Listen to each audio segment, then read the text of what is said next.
Vazhdojnë akuzat e koalicionit Vlen për abuzim me çmimin për ndërtimin e sallës së Këshillit Komunal në Gostivar. Sipas tyre, ish-kryetari Arben Taravari dhe ish-ushtruesi i detyrës Valbon Limani kanë keq përdorur buxhetin komunal.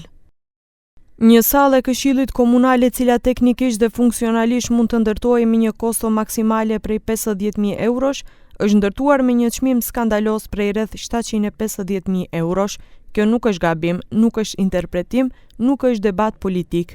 Kjo është keqpërdorim i rënd i paras publike, dokumenti ekziston, shifra ekziston dhe dokumenti është i nënshkruar nga Arben Taravari. Kandidati AKI-s për kryetar të Gostivarit Valbon Limani hedh poshtë akuzat e kundër kandidatit të tij dhe të koalicionit Vlen. Mbrëm në emisionin Klik Plus, ai sqaroi se projekti do të kushtojë rreth 530.000 euro dhe nuk bëhet fjalë vetëm për ndërtimin e sallës së Këshillit, por për rinovimin e të gjithë katit përdes.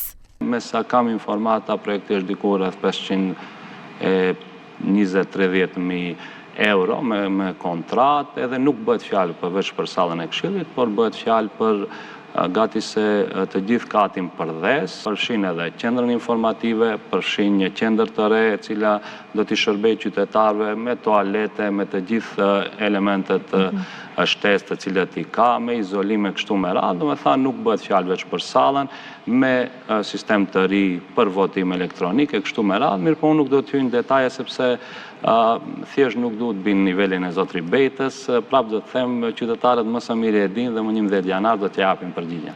Limani hodhi poshtë edhe akuzat e kundër kandidatit të tij se borxhi i komunës është 30 milion euro. Sipas tij, borxhi real i komunës së Gostivarit është nga 9 deri në 9.5 milion euro. Limani pret mbështetje edhe nga SHO-ja e Ziadin Selës, me të cilën, siç tha, po realizojnë së bashku aktivitetet. Sa i përket rezultatit të zgjedhjeve të përsëritura më 11 janar, Limani u shpreh i bindur se nuk do të ketë ndryshim të rezultatit.